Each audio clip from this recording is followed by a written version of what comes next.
Iran झुकने को तैयार नहीं है। ईरान के रहबरे आला ने साफ पैगाम दे दिया है। अपने पैगाम में उन्होंने क्या दी है धमकी, साथ ही ये बताएंगे कि जॉर्डन में अमेरिकी फौजियों के मारे जाने के बाद ईरानी हमले में मारे गए अमेरिकी फौजी, उसके बाद किस तरह से अमेरिका में बौखलाहट है और क्या है इस वक्त ताजा सूरत हाल। हुर्मुज पर कंट्रोल की जंग को कौन लीड कर रहा है, कई ऐसे पहलू हैं। खलीजी ममालिक का रद्द-ए-अमल क्या है, यूएई ने क्या कहा है।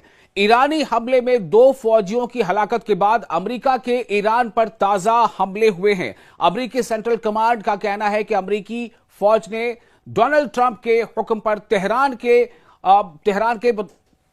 कई इलाकों में वहां पर हमले किए हैं। खासतौर से ईरान पर फिजाई हमलों का एक नया सिलसिला शुरू किया गया है, यानी एयर स्ट्राइक का। यह सेंटकॉम की जानिब से कहा गया है। जो सेंट्रल कमांड है, सेंटकॉम यानी सेंट्रल कमांड ने अपने बयान में कहा है कि इन हमलों का मकसद स्ट्रेट ऑफ हॉर्मुज में तिजारती जहाजरानी को खतरे में डालने की ईरान की सलाहियत को मजीद कमजोर करना और इसमें लगातार कमी लाना। अमेरिका का यह हमला जो इसका यह मकसद है, ईरान इस मकसद को बखूबी समझता है और ईरान को यह भी पता है कि दरअसल अमेरिका की जो कमजोर नस है वो क्या है, और इसीलिए ईरान ने स्ट्रेट ऑफ हॉर्मुज पर कंट्रोल की अपनी जो सलाहियत है उसको और ज्यादा बढ़ा दिया है। यह इस बात से भी जाहिर हो रहा है कि अमेरिका ने जो हालिया हमले शुरू किए हैं, लगातार साहिली इलाकों में हमले के बावजूद अमेरिका अभी तक स्ट्रेट ऑफ हॉर्मुज के उस रास्ते को जो वो ईरान से अलग एक रास्ता तय करना चाहता है, उसमें लगातार जहाजरानी में वो कामयाब नहीं रहा है। क्योंकि हाल ही में ईरान ने अमेरिकन नेवी के सपोर्ट से गुजारे जा रहे समुद्री रास्ते से टैंकर्स को जाने से रोक दिया। यह ईरान की ताकत थी। उधर उर्दन यानी जॉर्डन में अमेरिकी अफवाज को निशाना बनाने वाले IRGC यानी पासदारान इनकलाब को फौरी जो है एक मैसेज देना था। यह सेंटकॉम का कहना है, क्योंकि IRGC के हमले में अमेरिकी फौजियों की हलाकत हुई है।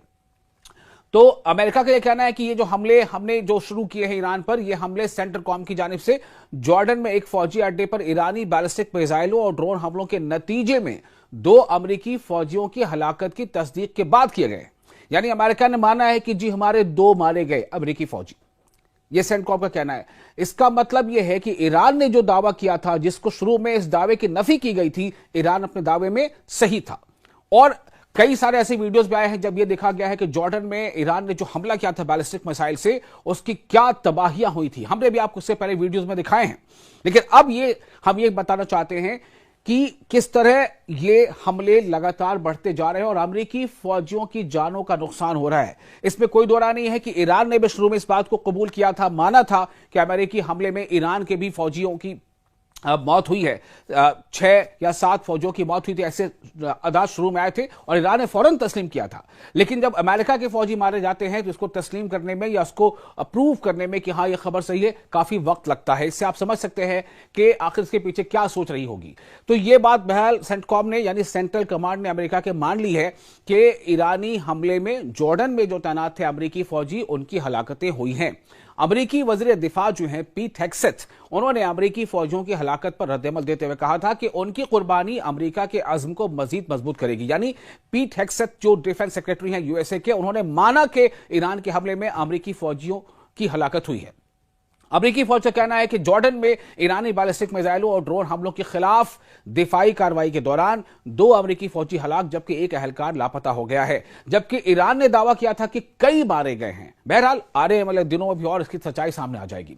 तो सेंट्रल कमांड जो है उसकी जानिब से जारी बयान में कहा गया है कि हमलों के दौरान मुतअद्दिद दीगर अमेरिकी अहलकार भी जख्मी हुए हैं। अब इससे भी आप अंदाजा कर लीजिए, मुतअद्दिद यानी कि न्यूमरस, जिसकी तादाद को गिनी नहीं जा सकती या बहुत ज्यादा। तो अमेरिकी फौज के मुताबिक यह जानी नुकसान ईरान की जानिब से किए गए हमलों के खिलाफ दिफाई इकदाम के दौरान पेश आया है। यानी अमेरिका मान तो रहा है कि उसके फौजियों की हलाकत हुई है, लेकिन वो कह रहा है कि हमने डिफेंस के लिए जो कदम उठाए थे उसके नतीजे में यह पेश आया है। जबकि ईरान का यह कहना है कि MOU के साइन होने के बाद, जिसमें राष्ट्रपति सदर अमेरिका के दस्तखत हैं, लेकिन उसकी भी कोई वक्त नहीं है। उसके बावजूद जो समझौते हुए थे, जो उसके निकात थे, जो उसके पॉइंट्स थे, उनकी खिलाफ वर्जियां हो रही हैं। और ईरान यह कह रहा है कि हमने तो दरअसल डिफेंस में इकदाम उठाया है, हम डिफेंस कर रहे हैं, क्योंकि अटैक हम पर किया गया। MOU पर दस्तखत होने के बावजूद बयान में कहा गया है कि 4 अमेरिकी फौजियों को जख्मी होने के बाद इलाज के लिए जॉर्डन के अस्पतालों में मुंतकिल किया गया था। ताहम तिब्बी इमदाद मिलने के बाद उन्हें अस्पतालों से फारिग कर दिया गया। ये अमेरिका का वर्जन है। यह अमेरिका का वर्जन है। फौज के मुताबिक मामूली जख्मी दीगर एहलकारों का भी मुआयना किया गया और वो अपनी जिम्मेदारियां दोबारा संभाल चुके हैं। यह अमेरिका कह रहा है। सेंट्रल कमांड ने कहा है कि हलाक होने वाले फौजियों के अहल खाना के एहतराम में मजीद तफसीलात और उनकी शनाख्त, वो तमाम चीजें जारी अभी नहीं की जाएंगी। ये मामला करीबी अजीजों को बाज़ाब्ता इत्तला देने के कम से कम 24 घंटे बाद ही मंजर-ए-आम पर लाई जाएंगी। ये अपनी स्ट्रैटेजी हो सकती है। अब सवाल यह है कि ईरान के हमले में जो अमेरिका का नुकसान हो रहा है, अमेरिका अब फिर आगे क्या करेगा? अभी खबरें बहुत सारी हैं, अभी आपको लगातार चीजें बता रहे हैं कि कहां क्या क्या नुकसान पहुंचाया है अमेरिका को ईरान ने। बेशक ईरान का भी नुकसान हुआ है।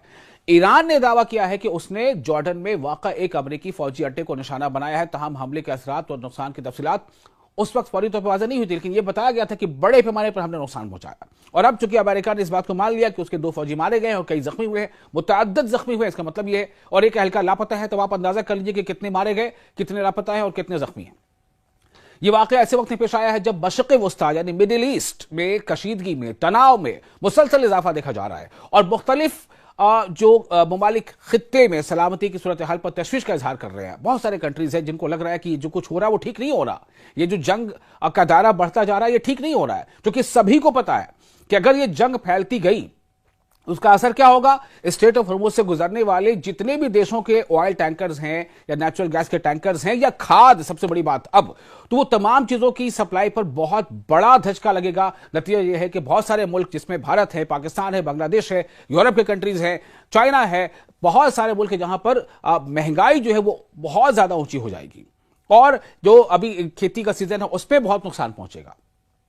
तो जो खलीजी ताउन है, दूसरी तरफ जो खलीज ताउन काउंसिल GCC जिसे कहते हैं, गल्फ कंट्रीज कोऑपरेशन, तो खलीज ताउन council, gulf cooperation council GCC के सेक्रेटरी जनरल जासिम मोहम्मद अल बदयूई ने बहरीन, कुवैत और जॉर्डन में, जॉर्डन को ही उर्दन बोला जाता है, तो बहरीन, कुवैत और उर्दन में शहरी बुनियादी ढांचे और तफसीबात को निशाना बनाने की मजम्मत की है। उनका कहना था कि शहरी मकामात पर हमले खित्ते के अमन व इस्तेहकाम के लिए खतरा हैं और ऐसे इक़दाम काबिल मजम्मत हैं। कोई जरा पूछे GCC से कि जब ईरान बार बार यह कह रहा है कि अगर ईरान पर, यानी कि ईरान के अंदर कोई देश अगर हमला करता है तो उस हमले में कोई भी ऐसा देश जो उस हमले में उसका साथ देता है या उस किसी देश के अंदर से अमेरिका हमला करता है तो हम उस देश को भी अपना दुश्मन मानेंगे। तो ये तो ईरान ने पहले वाजे कर दिया है। तो फिर आखिर कोई अगर साथ दे रहा है, दुश्मन के हमले में उसका साथ दे रहा है, तो जिस पर हमला हो रहा है वो अपने बचाव में क्या करे? ये सवाल आपके लिए मैं छोड़ जाता हूं। आगे बढ़ते हैं। अमेरिकी हुकाम ने लापता फौजी की तलाश और जख्मियों के इलाज के लिए इक़दाम जारी रखने का कहा है, जबकि वाक़े के बाद खित्ते में जो सिक्योरिटी की जो सूरत हाल है उस पर गहरी नजर भी रखी जा रही है।